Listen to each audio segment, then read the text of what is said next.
Oke, kita masih masuk dalam seri Sabat. Kita belajar apa itu Sabat.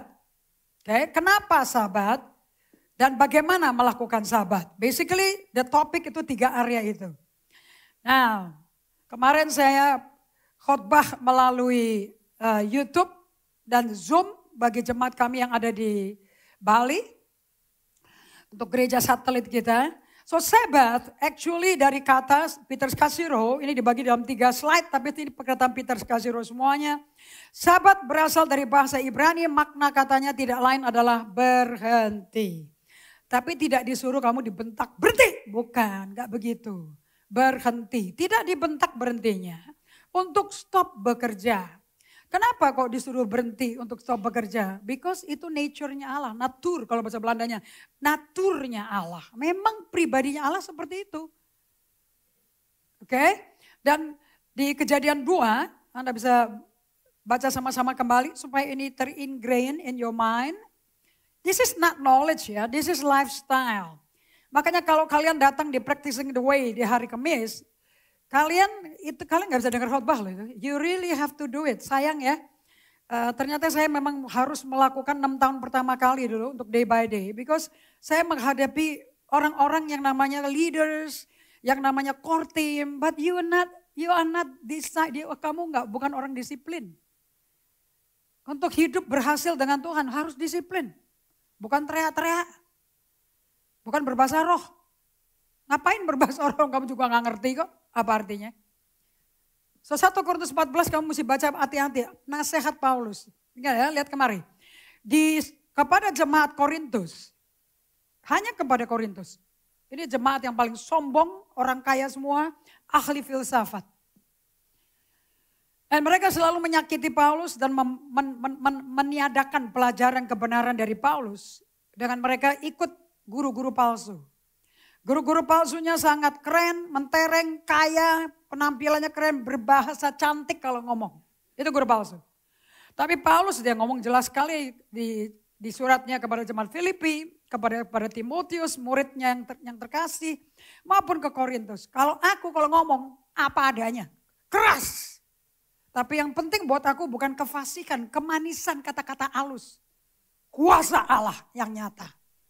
So kalau ikut Paulus nggak ada kefinesan, tidak ada bicara seperti kamu dengar motivational speaking. Because the Bible is not motivational, the Bible is about power. Nggak ada kuasa Roh Kudus, that's not the gospel. Oke, orang murtad, orang pembunuh berubah menjadi pengabar Injil, itu power bukan? Itu kan nggak ada hubungan dengan cara menyampaikan firman-Nya halus, yang manis, nggak perlu. Kamu ngomong seperti apa yang Tuhan suruh. Sebab kita gak mau orang terpikat sama kamu. Kita mau orang jatuh cinta sama Tuhan. Ada amin. Terkutuk loh. Orang mengandalkan manusia dan mengagumi manusia. Terkutuk. Hidupmu akan sial. Gak pernah lihat hari baik. Yang ngomong siapa? Allah. Dan saya harus sampaikan apa yang Allah sampaikan. Makanya seorang hamba Tuhan itu tidak hidup dari bayaran orang. Dari kado-kado orang. No. Kita hidup karena Bapak kita di surga sediakan apa yang kita butuhkan. Kalau Tuhan gak menyediakan apa yang saya butuhkan buat hidup. Bagaimana saya tinggalin 7 perusahaan. Masuk ke Kalimantan, masuk ke Manado, masuk ke Sanggerta Laut. Hidup di tengah orang-orang yang ekonominya buruk semua. Kok bisa hidup? Gak pernah ngutang. Gak pernah saya minta tolong untuk kirimin duit. Tapi saya tantang orang untuk hidup sesuai dengan hukum tabur dan tuai. Karena itu kerajaan Allah.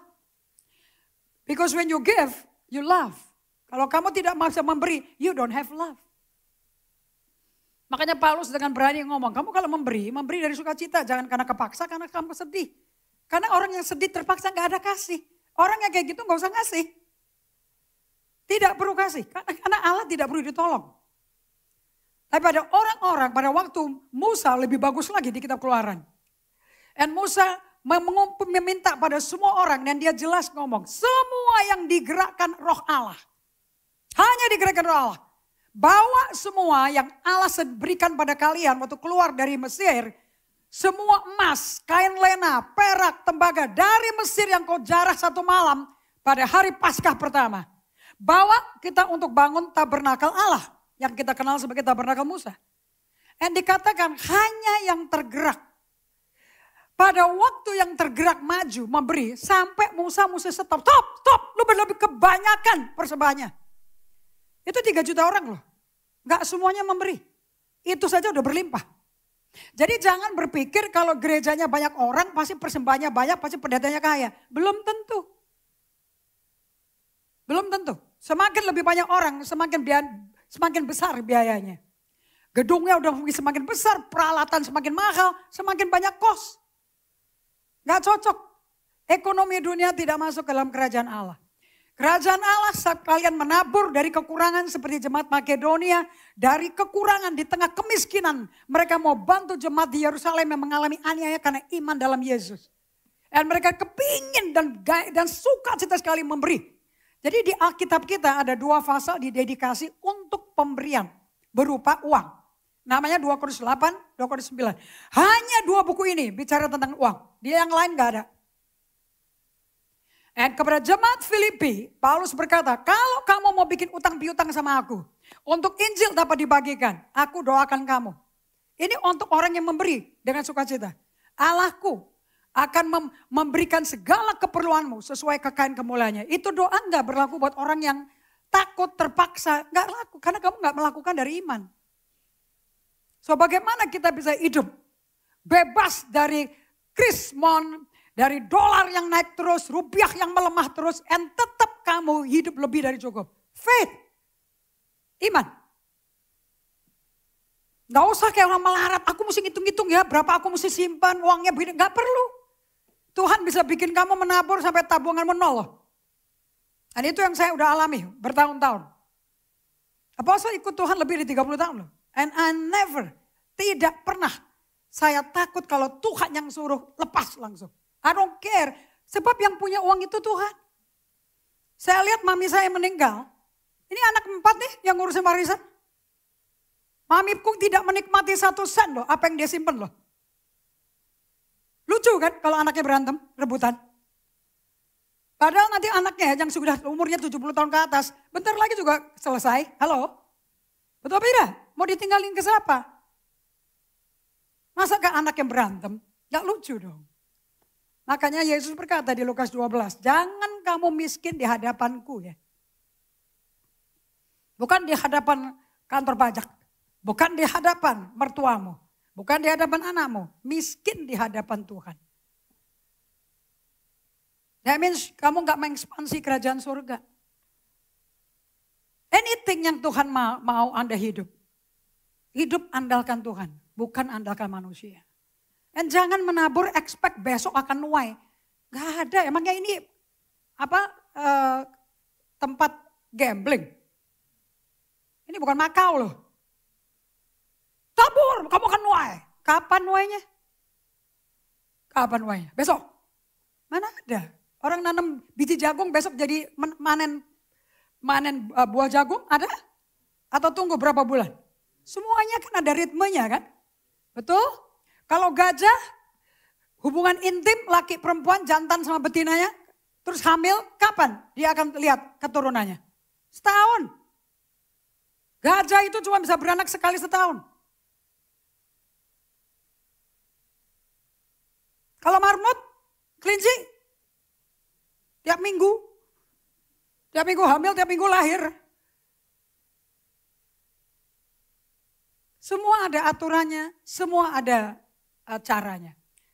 Coba kita baca lagi Kejadian 2. Ini mesti diikutin, nanti kamu hidup dalam ritmenya Tuhan. Dan gak usah takut. Hidup pun kamu kurang duit, gak mati kok. Saya pernah, tabungan saya tinggal 5.000 perak loh. Saya gak nelpon Jakarta, mami papiku gak pernah aku telepon. Kakak iparku tanya sama Ibu Lani, kapan gue telepon dia? Untuk kirim uang waktu di Kalimantan, waktu di Sangarta Laut. ATM aja gak ada di sana, mau transfer gimana? Dan itu zaman Bank Danamon kena krisis. Dan semua orang pada ditutup rekeningnya. Kecuali rekeningku, mungkin paling kecil isinya kali. Karena isinya cuma 5% royalti dari kaset PAF. Saya hidup dari 5% khotbah saya yang dikasetin loh. Kuncinya jangan lihat duitmu, jangan lihat tabunganmu. Lihat ke Tuhan. Bapak kita yang menyediakan segala-galanya. Ada amin? Dan saya gak pelayanan di negara-negara, di daerah-daerah yang mewah. Masuknya ke dusun sama kampung. Orang pendeta dusun kepingin ke kota, minta bantuan. Ini orang kota pergi ke dusun. Dan tidak pernah ada rasa takut kurang. Kuncinya berada bersama Tuhan. Bikin hadirat Allah itu nyata bagi kamu. Ketika Allah pada hari ketujuh telah menyelesaikan pekerjaan yang dibuatnya itu. Berhentilah ia pada hari ketujuh dari segala pekerjaan yang telah dibuatnya itu. Lalu Allah memberkati hari ketujuh itu. Hari yang dia berhenti. Justru yang dia gak kerja, justru pas dia berhenti, dia berkati. Dan menguduskannya, dipisahkan sebagai a cut above day, above the sixth day. Hari yang berbeda dibandingkan 6 hari yang penuh kerjaan itu.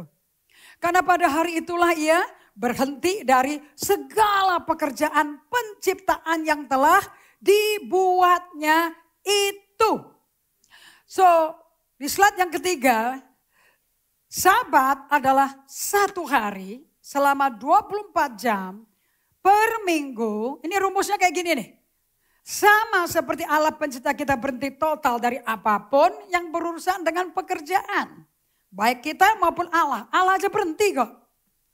So Sabat itu bukan mengenai menyembah gunung, menyembah tempat, menyembah masuk ke gedung ibadah. No, Sabat adalah unit waktu. Hari ketujuh. Jadi yang kudus itu harinya, waktunya, atau gunung, tempat, lokasi, atau waktunya. Apa yang dikuduskan? Time. Waktu kamu berdua sama Tuhan. Waktu kamu intim sama Tuhan. Apa sih tujuannya sahabat? Untuk keintiman. Bagaimana mau intim? Gak pernah sediain waktu. Taruh handphone, matiin semua. Mata ke mata di depan Allah. Robert Lea menulis lagu. Bertemu muka dengan muka. Terus kamu juga nyanyi. Terus kamu air mata bercucuran. Tapi kamu gak pernah kasih waktu untuk ketemu muka ke muka. Apa yang kau tangisi? Terang perkawinanmu tambah parah. Orang gak berani berduduk berdua. Yuk matiin telepon. Anak-anak sudah udah gede-gede suruh pergi sama teman-temannya. Kita berdua aja. Kita ngomong muka ke muka. Tujuannya kalau suami istri memelihara, ada momen muka ke muka. Jangan ke restoran. Kalau bisa duduk berdua aja. And eye to eye. Ngomong seperti waktu pacaran pertama kali, waktu dating pertama kali. Waktu mulai naksir-naksir. Kalau orang naksir tuh matanya jelalatan gak? Halo? Pernah gak kamu? Ada laki yang ngeliatin kamu terus? Pernah gak? Kamu gak pernah pacaran ya? Hah? Pernah gak ada orang tertarik sama kamu, kamu tahu, cuman kamu belum mau responi. Dari ujung mata aja ketahuan kok. Dia ngeliatin kamu terus. Dan kamu kemana muncul dia, kamu kemana muncul dia. Sampai suatu hari ada teman kamu tuh, dia tertarik tuh sama kamu tuh. Tinggal kamu mau buka hati apa enggak. Kalau gak mau, belum siap untuk masuk hubungan yang lebih serius, ya say no. Kalau mau dia kenalan, kita hormati, tapi kita berteman. Dari berteman itu kenalan kebiasaan dia, cara ngomong dia, nada suara dia, intonasi. Ada 3 hal tentang komunikasi. Apa yang diperhatikan? Verbal, perkataan cuma 5%. Intonasi, suaranya 30%. Dan bahasa tubuh 55%. Justru yang gak bersuara itu yang mesti diperhatikan. Kalian bisa tahu orang itu najis, seksual, yang dicari cuma hubungan seks, tapi dia nggak peduli perasaan kamu. I don't think they will be your partner. Kalau engkau cinta aku, kamu tidur sama aku. Tidurnya sendiri, kok jam kerja suruh tidur. Right? Kamu nggak usah terlalu melankolik jawabnya. Logika aja, ya maklum saya kolerik. Kalau nggak masuk otak, saya bilang go to work man, lazy bum. Nangkep nggak? Right? So Sabat itu mengenai a time to worship God. Itu unit waktu kok. Ini bukan naik ke Gunung Horeb udah gak ada lagi. Masa mesti ke Mesir? Right? So di Sabat Allah menyediakan bagi manusia ritme dari seluruh hidup di mana kita reorientasi kehidupan kita yang berpusatkan pada Allah. Kalau dulu berpusat pada papi mami, dulu berpusat kepada kredit card, dulu berpusat pada bank, sekarang Allah pusatku. Dan ini butuh latihan, butuh exercise. Practicing the way. Kalau kamu absen, habis absen atau hadir tapi gak pernah praktek, bagaimana bisa ada dampaknya? Oke. Pada waktu kita menghidupi Sabat, kita menjadi serupa Allah. Cuman satu tujuan Anda Sabat. Akan bikin kamu in the image of God. Sehingga orang-orang Amerika kalau ngomong, you are the image bearer of God. Bagaimana kita menjadi pembawa keserupaan Allah. Bukan melalui kira lalalala bakara bayara atau nyanyi tutup mata air mata keluar. That doesn't look like. Kapan sih Yesus nyanyi ke Bapaknya air mata bercucuran? Tapi satu hal yang membuat kita sama dengan Allah, Sabat. Itu bukti kita serupa Allah. Nothing else, nothing more. Dan pada waktu kamu Sabat, kamu menjadi serupa Allah. Kamu berkata, I'm in the likeness of God. I'm in the image of God. Kalian gak usah ngomong. Perbuatanmu Sabatnya bikin orang nanya. Kenapa? Karena memelihara Sabat adalah countercultural. Ini di buku EHS kata-kata revolutionary, Copernican revolutionary, and countercultural semua penuh di dalam buku EHS. So many new lingo, terminologi dalam buku EHS. Kalian nggak semua saya udah ketemu sama yang namanya core team, yang namanya leader lah. Aku nggak ngerti buku EHS because ini adalah upside down kingdom. Siapa bilang ikut Yesus itu enak. Duduk-duduk. Dengar khotbah. Berjaman suci tumpang tangan. Amin kau mati ke surga. Saya enak Berubah. Metanoia artinya perubahan pikiran. Kalau pikiranmu berubah, kehendakmu berubah, keputusanmu berubah, tindakanmu berubah, hidupmu pasti gayanya berubah. Betul apa tidak? Right? So memelihara Sabat is very countercultural. Sangat sulit bagi keseharian hidup kita. Katakan pada kiri kanannya, sulit loh menyesuaikan dengan hidup dengan Sabat. Ngomong sama orang. Because it is. It is. Makanya John McComber menulis buku The Practicing of the Way. Ada 9 spiritual exercise. 9. Yang pertama adalah Sabat. And then prayer. And then scripture reading. Nanti Anda akan belajar bikin rule of life. Kalau John McComber detailin satu persatu. Okay? Solitude and silence is one of the 9. Sabat is the first of the 9. Gak bisa kalian mau katanya aku udah bertobat kok. Ya ngomong bertobatnya definisinya cetek. Udah gak berzina, udah gak bohong, udah gak ngerokok. Kalau gak bohong, bohong. Bohong banget itu. Aku udah gak marah-marah, bohong. Mana ada. Kalian gak bertobat, kamu gak pernah melihat gunung es. Catherine Pakpahan bolak-balik ngajakin saya nonton Inside Out Part 2. Kalian mau tahu nonton Inside Out? Seluruh emosi di Inside Out. Ini lagi penuh semua Instagram tentang Inside Out. That's about the negative emosi. Dan yang mengalahkan emosi yang paling gila namanya anxiety. Warnanya oranye. Itu adalah the joy of the Lord. Sayangnya ada anak interview pemeran-pemeran suaranya. Dan dia tanya, kenapa kok tidak ada emosi kasih? Why don't you put kasih? So mereka akan pertimbangkan ada emosi kasih di part 3. Anda mesti nonton. Kalau bisa kersel per kersel nobar. Nonton bareng. Dan kenalan sama apa yang ada di dalam dirimu. Nanti kamu akan bilang, itu aku tuh. Aku biasa murung, sedih. Aku biasa mempermalukan orang. Ada tambahan itu dua emosi negatif. Namanya shame and anxiety. Kalau Anda udah hidup dengan anxiety, kamu sebentar lagi dan dibiarkan dan tidak datang ke Tuhan Yesus dan tidak Sabat, I guarantee you, kamu akan jadi pasien psikiater. Nggak mungkin. Jesus adalah penyembuh orang sakit emosi. Yesus penyembuh bipolar, Yesus penyembuh depresi, Yesus penyembuh stres, Yesus penyembuh panic attack, Yesus penyembuh terintimidasi, trauma, whatever. Salah satu guru top di dunia untuk trauma karena sexual abuse maupun sexual, what's the word, adalah Dan Allender. Kamu ikut tuh. Kamu kalau lihat saya punya Instagram, isinya guru-guru semua loh.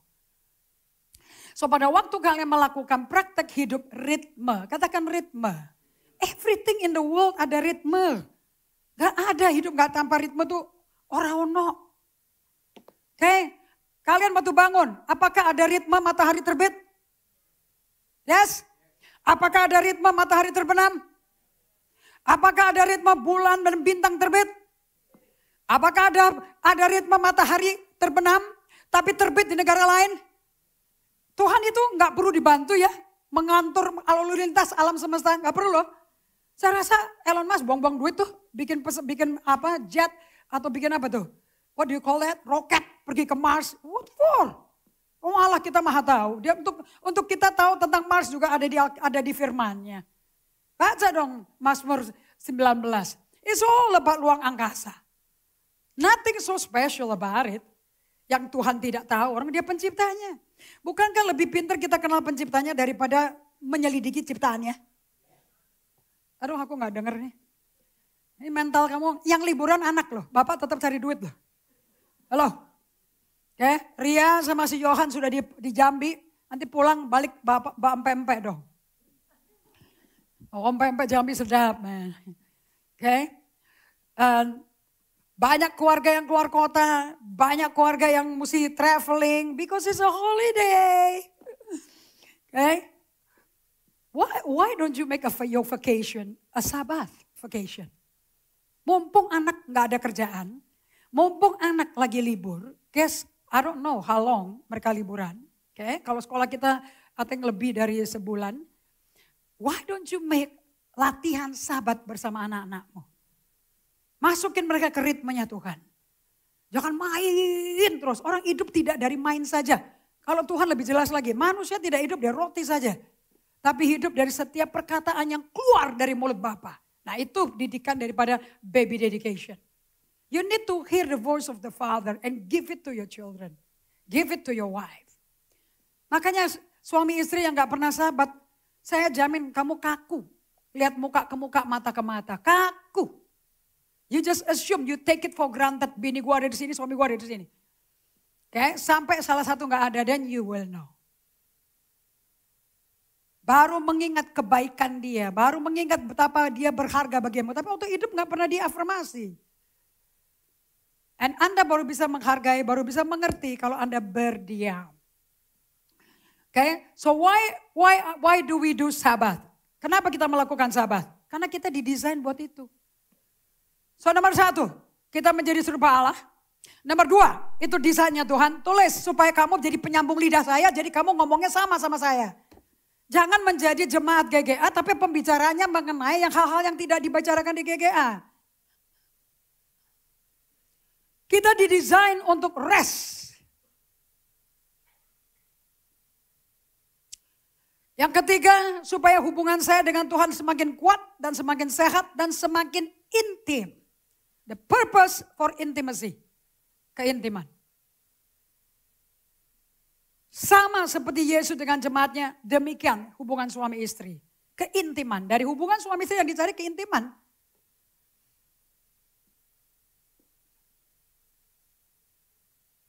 Dan ini hanya dapat tercapai kalau suami istri memeluk Sabat dan praktek ini sebagai spiritual discipline.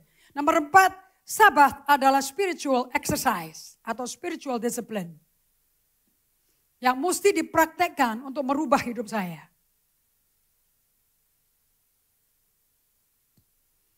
Setelah EHS dan practicing the way, saya gak peduli khotbah saya bagus apa gak bagus. I don't even care kalau gak ada yang spong, gak ada yang tepuk tangan.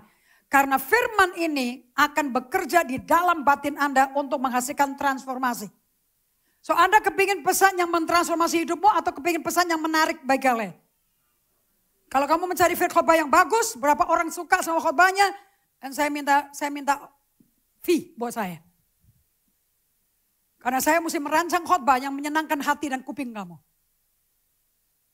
Tapi saya berbicara sebagai juru bicaranya Tuhan, bukan sebagai orang yang mengesankan memikat kalian. You don't even pay for me loh. Lain sama pembicara motivasi. Lain sama penyanyi. Itu dibayar. Sebelum datang udah dibayar rate-nya. Mana ada pendeta dibayar di depan? What is my rate? Gak ada kan? Yesus datang berjalan ke bumi melakukan semua perbuatan-perbuatan besar dan mengajar dan mengusir dan menghancurkan setan. Emangnya dia dibayar? Jadi Anda gak ada hak untuk komplain. Kamu cuma bisa tunduk berkata, Tuhan mau begitu dan aku akan hidup seperti itu. Karena aku pengikutnya Tuhan. Ada amin? Oke, so saya gak peduli lagi dengan saya sendiri ngalami perubahan dari dalam keluar. Itu film judulnya Inside Out, betul. Memang Tuhan kerjanya dari dalam keluar. Karena bait Allah adanya di dalam. Tidakkah kau tahu tubuhmu bait Allah? Tempat Allah berdiam, tempat roh Allah berdiam. Coba buka 1 Korintus 6 ayat 19-20. Kamu mesti hafal dong, ayat dong. Kalau ngomong tuh sama orang tuh kalau udah kortim tuh udah firman. Jangan kasih nasihat terus. Kamu jangan begitu, kamu gak boleh gitu. Gak bisa kalau orang luka batin bagaimana gak bisa luka. Tapi Anda bisa ngajarin, datang ke Tuhan. Izinkan Tuhan sembuhkan kamu. Dengan cara apa datang ke Tuhan? Berdiam di hadapannya. Jangan semedi, kosongan pikiran, setan yang masuk. Yuk katakan sama-sama ayat 19, 2, 3. Atau tidak tahukah kamu bahwa tubuhmu adalah bait roh Allah. So ini bahasa zaman itu.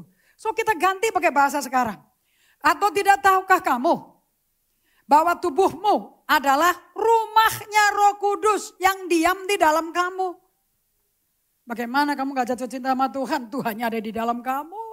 Kok kamu bisa ignore? Makanya kalau doa jangan begini terus, pegel. Kalau doa lihat ke perut, kenapa? Dia diam di perut. Kan saya udah ngomong samcan. Saya mau ngomong sederhana mungkin biar orang sederhana gak sekolah teologi ya bisa ngerti. Paulus kalau khotbah gak bahasa muluk-muluk teologi homiletika loh. Very simple, down to earth. 3 kali aku berseru pada Tuhan. Angkat duri ini dari aku. Dan jawaban Tuhan, kasih karuniaku cukup. Nah jawaban Tuhan itu tinggi tuh. Itu Paulus gak ngerti tuh. Tapi jeritan dia manusiawi, betul apa tidak? Udah tahu banyak firman tapi gak bisa ngidupin. Bagaimana? Isn't it sad? Gereja besar penulis lagu top di dunia. Anda tahu lah yang saya ngomong siapa? Okay. Sampai bercabang kampusnya ke Amerika, ke New York, ke Los Angeles, ke Baltimore. Dari ujung down under. Kenal semuanya. Mereka gak pernah lihat dalamnya mereka. Itu gereja penuh dengan talenta dan skill. Teknologi. Tapi hati diabaikan. Jatuh semua, rontok semua. Dan semuanya punya sekolah Alkitab. Buat apa kamu memenangkan, sibuk dan menguasai dunia, tapi kehilangan nyawamu?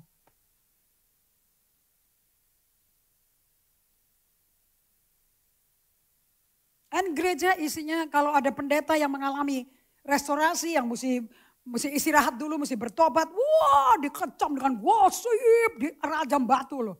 So, gereja sekarang gak beda sama zamannya Yesus.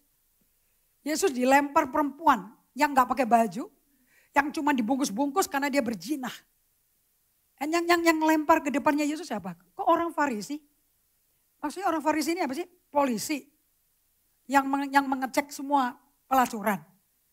Kalau tiap hari orang Farisi main ke rumah pelacuran, apa gak keseret? Betul dong. Kamu laki-laki kan? Ada laki gak di sini? Yang tertarik sama lawan jenis, masih ada kan? Dan langsung si Yesus dikatakan. Menurut Musa ini mesti dirajam batu sampai mati loh. Menurut kamu apa? Duh, yang dicoba itu, Yesus itu perasaannya dicobai mati-matian oleh orang Farisi. Zaman sekarang juga sama. Kalau ada orang berzina ketangkep basah, dilempar. Mau diapain nih? Bunuh.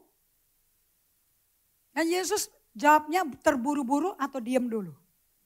Yohanes 8. Dia tergesa-gesa langsung bela diri, keluarin kitab Taurat, atau dia tenang? Tenang banget. Dia jago gak menguasai atmosfer? Situasi dipegang dia gak? Perasaan situasi orang jahat aja dipegang di tangannya dia. Dengan cara dia membawa pembawaan karakter Kristus yang penuh damai sejahtera. Kalem. Kemudian dia tinggal ngomong satu pertanyaan KO semua loh. Yesus tuh jago bikin pertanyaan, $2 million question. Yang bikin knock out semuanya. Di sini ada orang yang belum pernah berdosa, timbuk batu pertama. Ini orang-orang Farisi yang pakai jubah, pakai topi, pakai kiwir-kiwir, pakai semua pakai diikat-ikat semuanya, pakai Taurat. Satu persatu keluar dari yang paling tua. Sampai tidak ada orang di dekat perempuan kotor itu. Itu kan kotor tercemar di mata orang Farisi kan. Tapi di mata Tuhan gak cemar loh itu. Betul apa tidak? Kita semua waktu datang ke Tuhan berdosa gak? Atau suci? Kita dilihat Tuhan cemar, kotor, atau dilihat Tuhan berharga? Ya kenapa orang berdosa kok kamu gak hargai?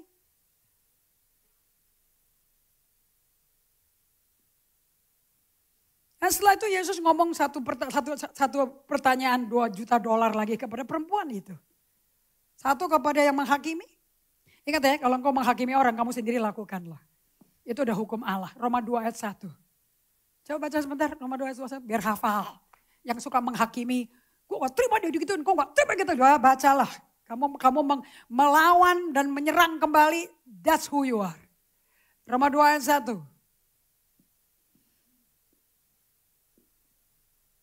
Ngomongnya di belakang orang lagi. Katakan sama-sama, 2, 3. Karena itu, hai manusia, siapapun juga engkau. Saya tuh suka loh ayat ini. Karena gak bilang agama Kristen loh. Ini firman Alkitab berlaku bagi semua manusia, suku, bangsa, bahasa, dan agama. Tidak ada satu Tuhan Yesus pernah ngomong pakai bahasa kamu Kristen. Gak ada, dia gak eksklusif. Dia inklusif. Jangan pikir itu Alkitab cuma buat orang Kristen. Bohong. Itu buat semua orang. Sharing sama pembantumu di rumah. Daripada diomelin terus mbaknya. Sharing, kasih ini loh isinya kayak gini. Ntar kamu ngajarin anakku ngomongnya gini ya. Masa gitu aja gak berani. Karena itu, hai orang Kristen. Apa? Apa? Ada manusia lain di ruangan di gedung ini selain kalian? Banyak gak orang di sini? Oh, keluar ke kanannya ada satpam kita kok. Di bawah ada Pak Oman. So this apply for everybody. Selama manusia. You got it? Lanjut. Siapapun juga engkau yang menghakimi orang lain. Engkau sendiri gak bebas dari salah loh. Jadi si orang Farisi itu bebas gak dari salah? Yesus kata Musa, orang ditangkap basah berzina, dirajam batu sampai mati. Mereka bersalah juga gak? Ya, kamu pakai 3 kalimat aja, terima firman at face value. Tuhan ngomong kayak begitu, terima kayak gitu. Kamu terima uang 100.000, tetap 100.000. Mau 100.000 lecek, mau 100.000 sobek, tetap 100.000 gak? Baca Alkitab sama. Saya gak peduli kamu terdidik apa gak terdidik, STH apa bukan. Ini ngomong kepada manusia siapapun juga kamu. Kamu hakimi orang, kamu sendiri gak bebas salah. Kalau mereka bebas salah, gak mungkin pergi satu persatu dong. Lanjut. Sebab dalam menghakimi orang lain, engkau menghakimi dirimu sendiri. Karena engkau yang menghakimi orang lain melakukan hal yang sama. Kamu kalau gak punya pengalaman di situ bagaimana kasih kritik? Seringkali kita sadar jeleknya orang, kita gak sadar jeleknya kita loh. So sad. Semua orang salah kecuali kita. Really? Kalau kita pakai apa kata Tuhan, cermin kita, nggak mungkin dong.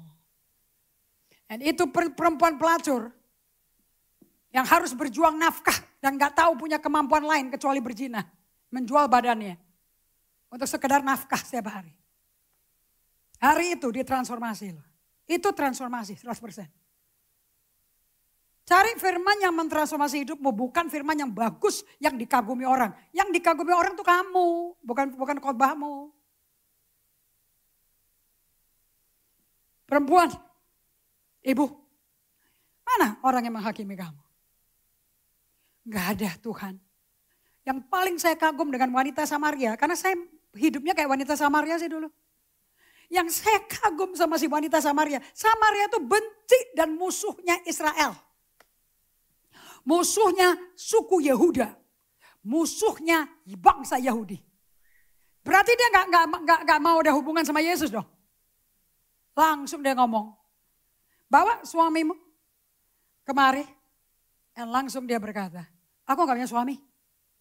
Betul katamu. Kamu sudah kawin 5 kali, cerai 5 kali, yang ke-6 bukan suamimu. Wow! Engkau seorang nabi. Dan dia panggil Yesus apa? Tuhan. Ibu, mana orang yang menghakimi kamu? Tidak ada Tuhan. Baca dong di Yohanes 8. Kamu mesti hafal Yohanes 8. Supaya kalau kamu mengalami kesalahan benar besar, kamu jangan tertuduh. Tidak ada dosa yang bisa mengalahkan kasih karunia Tuhan. Grace is powerful. Lebih dahsyat daripada dosa semerah kimersi apapun. Ada amin? Mesti ketawa, mesti bersuka cita dong. Oke? Balik ke 1 Korintus 6 ayat 19. Dan grace itu ada di sumbernya tinggal di perutmu loh. Karena grace itu Roh Kudus. Saya suruh kalian foto loh. Dari Practicing the Way hari Kamis kemarin. Potret definisi grace. Ingat gak itu? Yang hadir. Oke? Katakan sama-sama. 2, 3. Atau tidak tahukah kamu bahwa tubuhmu adalah bait Roh Kudus yang diam di dalam. So, Paulus ini kan dia gak mungkin tulis kayak begini kalau dia sendiri gak ngalami kan. Dan punya kesadaran, punya awareness bahwa Roh Kudus diam dalam dia. So kemana dia pergi, diutus ke laut, diutus ke penjara, ketemu sama Kaisar Felix, ketemu sama pengadilan Roma. Dia jalan sendiri apa dia jalan sama Roh Kudus di dalamnya? Dia punya awareness yang tinggi. The problem with you, kamu tidak punya awareness, kesadaran diri kamu tuh siapa. Dan kamu tidak punya kesadaran diri karena kamu gak pernah diam. I'm busy, distracted, bahasa iblis nama-namanya Satan atau iblis di abad 21 adalah distraction. Tulis, kamu gak usah memandang ini. Everybody, the whole world. Distraction, hurry, distraksi, buru-buru, cepat-cepat. Orang salah berantakan perkawinannya kenapa? Buru-buru ngomong kawin. Buru-buru mau beli ini. Ya terang aja berantakan perkawinannya. Atau tidak tahukah kamu bahwa tubuhmu adalah bait Roh Kudus yang diam dalam kamu? Roh Kudus yang kamu peroleh dari Allah. Dan bahwa kamu bukan milik kamu sendiri. Bagaimana kamu jaga, siapa yang punya anak? Kamu gak mau anakmu disentuh sama orang-orang yang kamu gak kenal. Betul atau tidak? Gak mau disentuh-sentuh sama orang laki kalau anakmu perempuan. Gak mau yang perempuan diculik-culik sama laki. Gak mau yang laki dipegang-pegang perempuan. Betul atau tidak? You possessive. Kamu betul-betul possessive. Saya mau kasih tahu, Tuhan posesif gak sama kamu? Petrus Kasiro ngomong seperti ini, bukan kamu yang relentlessly seeking for God. God relentlessly seeking for you. Pengalaman saya berjalan sama Tuhan sampai usia 68 dari umur 36. Gak pernah Tuhan lepasin Indri Gautama. Dari semua orang yang paling dicintai Tuhan, for me is me. Gak bisa murtad saya, ditarik terus sama dia. And I'm thanking God, aku gak pernah dilepasin Tuhan. Kalau gak mau kemana nyawa kita sekarang. Jadi gak ada tuh orang mau murtad, mau jalan sendiri, mau bunuh diri, gak ada. kamu sebetulnya live in denial. Allah mencintai kita tanpa syarat. Ayat 20. Katakan sama-sama 2, 3. Sebab kamu telah dibeli dan harganya telah lunas dibayar. Karena kalian kalau punya, ini saya nggak beli ya, ini saya dikasih. So I can give easily to people. Karena saya nggak ada sense of possessiveness, sense of ownership, aku nggak punya. Tapi yang ku beli lebih berbeda sama kalau aku terima ditabur orang. Do you understand what I mean? Right? Kalau yang kita beli sendiri lebih disayang-sayang. Karena kita pasti beli yang kita suka kan. Kalau kita nggak suka kan kita nggak beli dong. Kalau ditabur orang kan belum tentu yang kita terima kita suka kan. Nangkep nggak? Dan kalau kita nggak suka menjadi benih. Saya nggak pernah nggak menabur. Kalau itu menjadi milik kita. Kita beli. Dengan hasil kerja keras, keringetan kita, pengorbanan kita. Saya mau tanya, hatimu nempel gak ke barang itu? Posesif gak ke barang itu? Kira-kira Tuhan posesif gak sama kita? Saking posesifnya, dia mau tinggal di dalam batin yang penuh dengan dosa. Makanya kamu sekali-kali perlu duduk diam merenung. Sabat itu penting. Sampai nanti kamu bisa ngomong, siapa aku ya? Kok aku bisa dimiliki yang pencipta alam semesta? Siapa aku sih? Jangan kamu bandingkan dirimu sama keluargamu, iparmu yang berduit semua. Yang foya-foya, terus gak ada kayak uang, gak tahu gak bisa dihitung nolnya gitu loh. Jangan compare. Comparison adalah kanker. Gak bisa bersyukur kamu. Dan gak bisa minder kalian. Orang minder ada orang yang selalu membandingkan diri dengan orang lain. Imanmu akan mati. And you are not pleasing God. Sebab dia berkata, aku punya kamu loh, aku udah bayar loh kamu. Kamu gak bisa ngatur hidupmu, aku yang ngatur. Sebab aku yang beli kamu. Nah kalau sahabat bisa kerasa nih. Perasaan sadar Allah memegang kita. Allah memeluk kita. Allah memiliki kita keras sekali. Sampai kerasnya kayak apa? Dia ubah dalamnya kamu. Dan kamu keluar. Jalannya kerja sehari-hari. Kok ada keputusan-keputusan yang gede. Kok kamu bisa? Dulu saya takut loh ngadepin ini. Kok ini ada keberanian? No, I'm sorry no. Siapa yang ngomong ini ya? It's not me. Pernah Anda ngalami itu? Dan tidak dapat terjadi tanpa sabat. Karena itu muliakan Allah dengan tubuhmu. Artinya apa? Biar kemuliaan Allah, apa yang Allah kerjakan dalam kamu kelihatannya di badanmu. So Ruth Haley Barton sebagai penutup ya. Ruth Haley Barton, this is amazing. Saya kutip dari bukunya dia Work and Rest and Play. Itu buku terakhirnya Ruth Haley Barton.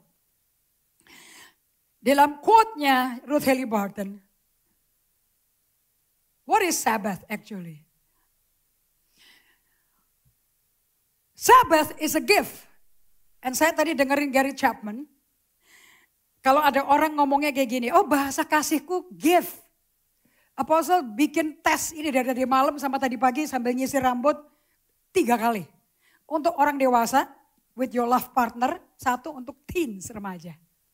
And saya isi tetap bahasa cinta dominan apostle, gift. Kadonya merah gede, itu lambangnya itu. And then Gary Chapman ngomong seperti ini, when we talk about gift, ini bukan kado sepeda, skateboard, ini bukan kado mobil, berlian, bukan. It's grace artinya. Grace yang kamu terima dari Tuhan lewat orang. Yang sebetulnya kamu gak layak terima. Makanya orang yang bahasa cintanya give akan sangat merasa dikasihi luar biasa. Because they have been grace. Mereka menerima kasih karunia yang mereka gak layak terima dari orang yang dia gak gitu kenal. You understand this?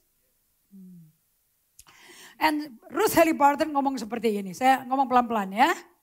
Ini semua pengajaran namanya judulnya From Restlessness to Rest. Dari kegelisahan gak bisa yang gundah gulana, gak bisa diam pikirannya, khawatir, cemas terus menjadi lega. Karena di bahasa Indonesia rest diterjemahkan kelegaan. Mari datang padaku kau letih lesu beban berat, aku Yesus beri kelegaan. My mind tries to talk me into business as usual. Di pertemuan kursus EHS, saya sebagai table leaders, saya tanya sama Perko, guru saya, fasilitator cohortnya Peter Kasiro. And saya bilang, my weakness is still the gadget. Okay, Indri, do a detox, digital detox. Okay, what do you do as a digital detox? And dia ngomong kalau saya 2 jam sebelum tidur atau 3 jam sebelum tidur, handphone udah mati. Taruh di kamar jauh, jangan sampai bisa kelihatan. And then kamu akan bisa dengerin, actually your mind talking. Pikiranmu bersuara keras. Langsung ingat ke gadget itu. That's just to tell you, untuk jelasin ke kamu. Betapa hidupmu penuh dengan distraction. So I'm doing a digital detox. Tiap malam handphone saya dua-duanya masuk ke kamarnya Oma. Dan juga gak ada colokan. Jadi ya pagi-pagi merah semua baterainya. I don't care. Tapi saya lagi menjinakkan agresifnya daripada pikiran saya. My mind tries to talk me into business as usual pada hari Sabat. But my body isn't full. Pikiran saya terus mencoba untuk ngomong ke diri saya, ke jiwaku. Ayo lakukan bisnis, ayo mesti kerjain ini. Tapi badanku tidak bisa ditipu. Badanku gak bisa dibegoin. Kenapa? Saya gak nyangkali, saya orang insomnia. Saya kalau udah tegang, perutnya sakit. Ususnya melilit rasanya, intestinal pain. Ketiga, I have diarrhea. Saya suka diare. Now let me know there is a work to be done. Coba kasih tahu ke saya ada kerjaan yang mesti diselesaikan? Atau saya mesti istirahat? If we do not allow for a rhythm of rest, kalau kita nggak mengizinkan irama istirahat, di dalam schedule kita yang sangat kehidupan schedule kita yang overly busy. Super padat, sibuk. Dengarin baik-baik ya. Illness becomes our Sabbath. Penyakit adalah sabatnya kamu. So Lord Harry Barton berkata, you know Sabbath can be a gift or can be a discipline you experience. Sabat bisa menjadi kado atau menjadi disiplin yang kamu akan alami. Illness, kamu tergeletak di tempat tidur, masuk rumah sakit, that's your Sabbath. Saya mau tanya, orang yang kena sakit keras masuk rumah sakit, langsung dia ingat Tuhan gak? Sabat kan? Kapan lagi ingat Tuhan? Betul Pak Agun? Kalau tidak ada kolon kanker, mana mungkin bisa mikir Tuhan pada waktu geletak. Dan di rumah sakit mau ngapain? Masa mau jalan-jalan? Right? Our pneumonia, sakit paru-paru, our cancer, our heart attack, kanker kita, serangan jantung kita, kecelakaan-kecelakaan, menciptakan sabat untuk kita. Ruth Haley Barton. And di buku Sacred Rhythm, ini dari Sacred Rhythm kutipnya. Okay? Our bodies have much to tell us if we could only figure out how to listen. Badan kita, tubuh kita yang adalah bait Allah, tempat roh Allah berdiam, yang udah dibayar lunas sama Allah dengan bayar dengan darah anaknya, have much to tell us if we could only figure out how to listen. Tubuh kita yang bisa kasih tahu sama kamu bagaimana caranya mendengar Tuhan. Kamu screenshot nih, kamu kan malas baca buku. In fact, oftentimes, seringkali God speaks to us through our body. Seringkali Tuhan bicara sama kita melalui badan kita. Kebanyakan waktu, seringkali tubuh kita tuh yang pertama, yang tahu kamu tuh kesibukan, kecapean, kebanyakan bikin janji, stres, kamu gelisah, kamu lagi senang, kamu lagi sukacita, badanmu tuh loh yang pertama yang nunjukin.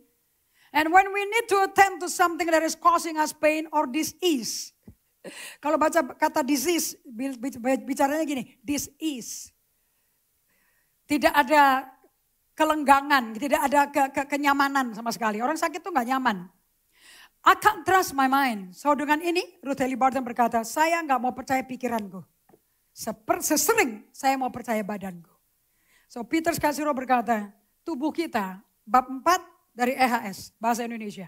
Tubuh kita adalah nabi paling keras yang kamu mesti dengar.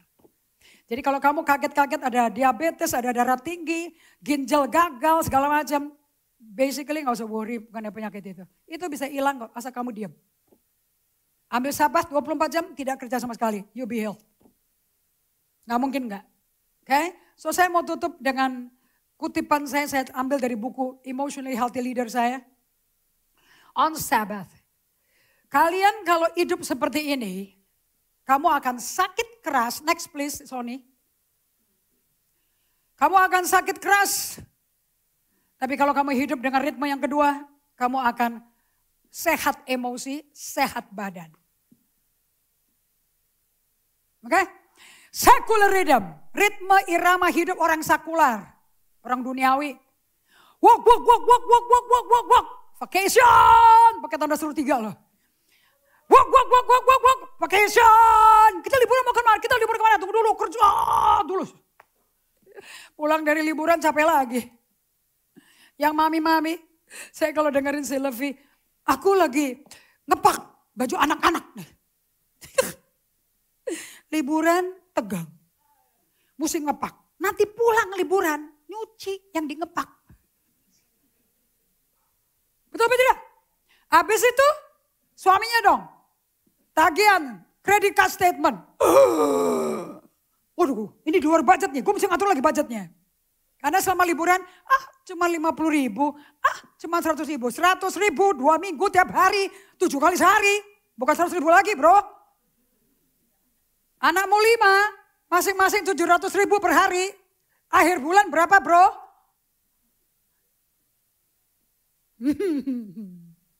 Jadi kalau kamu masih hidup dengan secular rhythm dan mengatakan Yesus penolongku, bohong.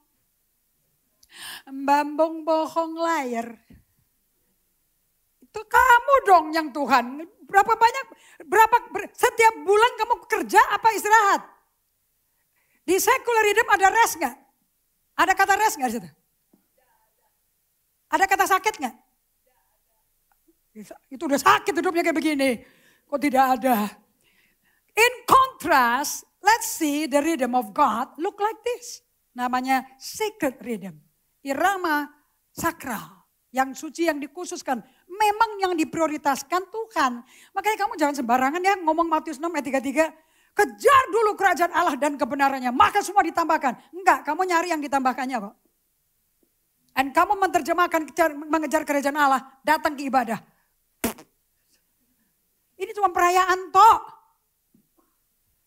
Yang ini yang mencari dulu kerajaan Allah. Kalau betul kamu mencari kerajaan Allah, ritmemu kan gini. Sabbath, work, Sabbath, work, Sabbath, work, Sabbath, work, Sabbath, work, Sabbath, work. You become the most lovely person. Kamu jadi orang yang penuh kasih, yang suka cita, damai sejahtera, yang orang pada kepingin kenal. Sebagai penutup, toh jamnya udah lewat ya. Saya mau kasih kalian dari John, I forgot the name now. Okay. Lihat ke Yohanes 10 ayat 10. You just take a photo of this diagram, a bar diagram. Saya pakai ini, kalau saya pakai botol, kalau dia pakai bar. Yohanes 10 ayat 10, hidup orang yang sabat kerja, hidupnya seperti ini. Yesus berkata, aku datang supaya kamu menerima hidup dan hidup berkelimpahan. Kalau betul kamu hidup dengan Yesus dengan berkelimpahan, hidupmu akan seperti yang biru di atas. Penyembahanmu natural, khotbahmu juga natural, gak usah dibikin-bikin. But you need to be full with the life of God. Tetapi hidup kita secara normalnya di dunia, hidupnya seperti yang kedua. Kita gak life to the full. Yang hitam itu penuh dengan kepahitan, tersinggung, benci, dendam, tidak mau ngampuni, menghakimi, mengkritik. Saya mau kasih tahu pada kalian. Akan terjadi kebocoran hidupnya Tuhan. Hidupnya Tuhan itu hidup kekal ya. Hidup kekal akan bocor yang masuk kepahitan. Comparison, membanding-bandingkan diri. Sebetulnya kalau kamu penuh, then you have the love, joy, peace, gratitude, clarity, intimacy. Kamu kehilangan sukacita, kasih, damai sejahtera, ucap syukur, kejernihan, keintiman. You lose all of that. Sebagai penutup bagi orang yang berpikir bahwa sahabat untuk orang zaman kuno, zamannya Musa. Kita tutup dengan Ibrani 4 ayat 9 sampai 11. Saya minta Anda buka Alkitab Anda. Yang ini harus buka Alkitab. Orang cuma ngutip ayat 12 tapi gak pernah ngutip ayat-ayat di atasnya. Gak bisa, firman gak bisa hidup. Gak bisa bekerja, hidup dan kuat mentransformasi inside out. Kalau kamu tidak sabat. Oke, apakah kita siap baca bersama-sama? Oke, 3, 4, 5. Jadi masih tersedia suatu hari perhentian. Lingkari Alkitabmu. Apa itu hari perhentian? Ingat sahabat, it's not worshiping a mountain. Tidak menguduskan gunung, tapi waktu. 24 jam hari ke-7, itu yang dikuduskan. Time alone with God. Anda yang punya bahasa cinta quality time, dan kamu mestinya paling gampang untuk melakukan sabat. Tapi ternyata mau 5 bahasa cinta apapun, tidak ada satu yang jago. Sabat itu problem bagi 5 bahasa cinta. Oke, kita lanjutkan ya. Kita ulang lagi dari depan. 2, 3. Jadi masih tersedia suatu hari perhentian. Hari ke-7 bagi umat Allah. Hari keberapa yang berhenti? So dengan kata lain ini hari apa ini? Sabat bukan? Sahabat bukan? Nah kita slide coba ditayangkan bahasa Inggrisnya Sony. Ibrani 4 ayat yang ke-9. There remains then a Sabbath rest for the people of God. New Testament, perjanjian baru. Yang membuat orang Israel, yang bikin Adam berdosa sama Tuhan. Sampai fatal akibat dosa dia. Dia gagal sabat. Makanya dikasih pohon pengetahuan yang jahat dan baik supaya dia sabat. Tidak perlu masuk ke pohon itu. Dan kalau kamu udah kelar day by day pasti kamu nemu. Rabi siapa yang ngajarin itu? Okay? So there remains then a Sabbath rest for the people of God. For anyone who enters God's rest also rests from his own work just as God did from his. Let us therefore make every effort to enter that rest. Let us therefore make every effort. Saya mau kasih tahu ya, sahabat gak gampang loh. Kalau gampang gak usah pakai every effort. Balik lagi ke bahasa Indonesia. So hari perhentian hari ke-7 lingkari. Tulis sabat. Ayat 10. Katakan sama-sama, 2, 3. Sebab barang siapa telah masuk ke tempat perhentiannya. The sabat yang dimasukin, bukan masuk surga ini. Ia sendiri telah berhenti dari segala pekerjaannya. Sama seperti Allah berhenti dari pekerjaannya. Ayat 11 katakan 2, 3. Karena itu, baiklah kita berusaha. Lingkari kata kita berusaha. Mana spontanitas natural. Nggak mungkin natural. Karena itu, baiklah kita berusaha untuk masuk ke dalam perhentian. Semua orang, kalau saya tanya di Kersel, di mana saya dicelekitin jawabnya loh. Kamu mesti sering latihan disiplinkan solitude challenge. Gak bisa, saya solitude challenge kok, saya sahabat kok. Wih, galak banget. Aku jadi dimarahin, orang kasih nasihat kok dimarahin balik. Nah, orang yang jawabnya nyengit kayak begitu. You don't love God. Because if you love God, anything yang nyenengin Tuhan, you will do it. Betul atau tidak? Do you understand? The law and the command of God, hukum dan peraturan Tuhan bukan menjadi berat if you love God. Kamu lakukan sabat because you want to please God. Karena kamu mau nyenengin Tuhan. Not to prove something. If you love me, you keep my commandment. Jika engkau mengasihi aku, kau pegang perintahku. Sabat itu law. Oke, so saya mau tanya.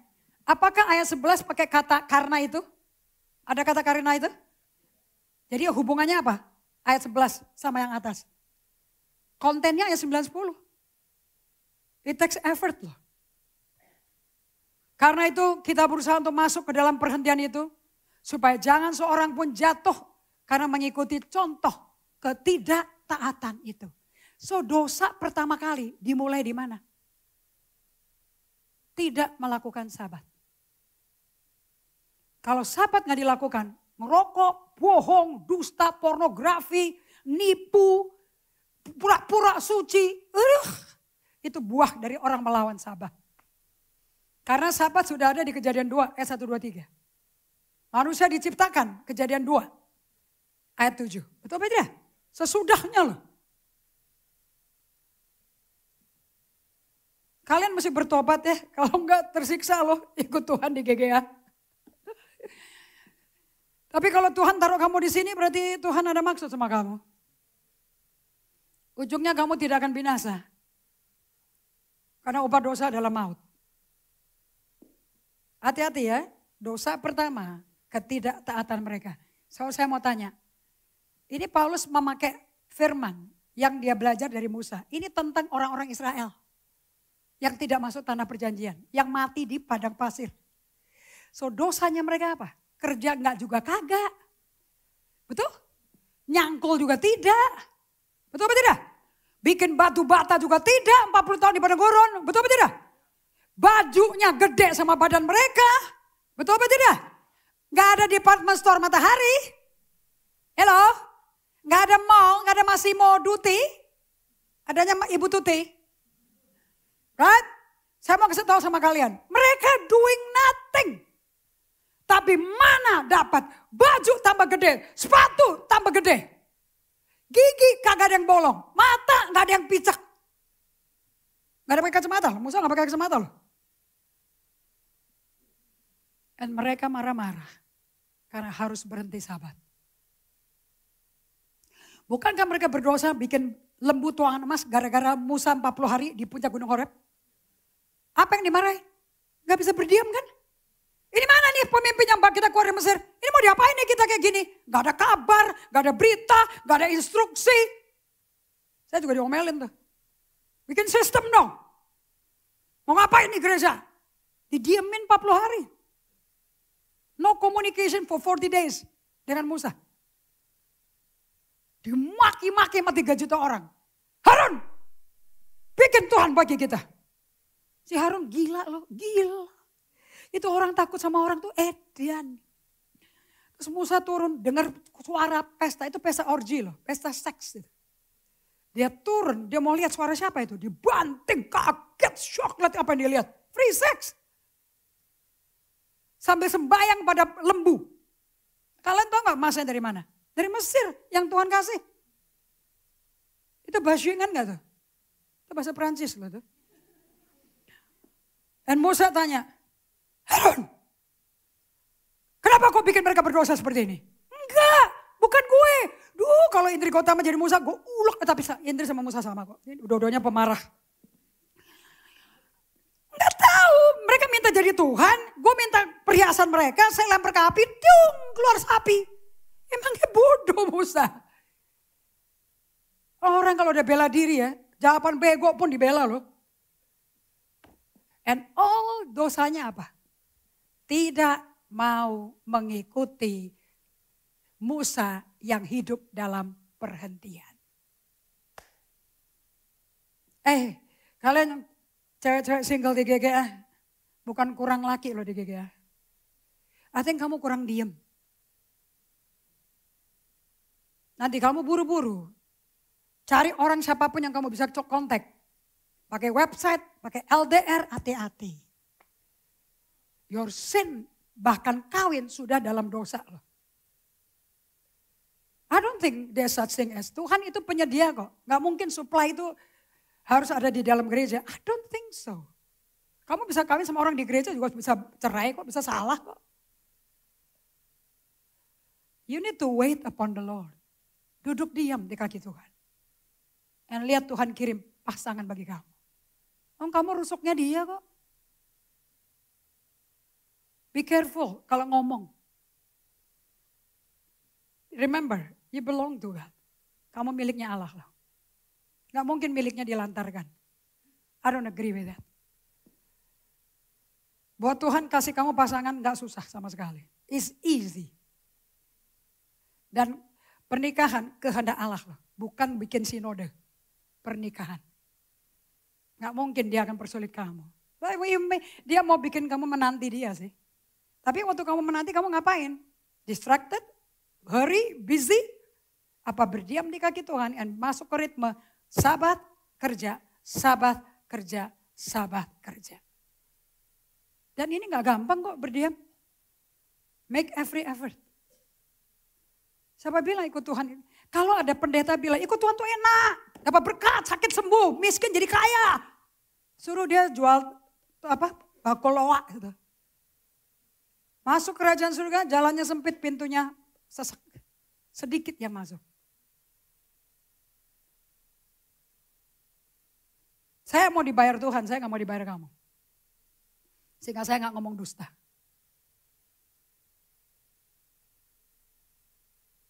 Ada amin? Tundukkan kepala.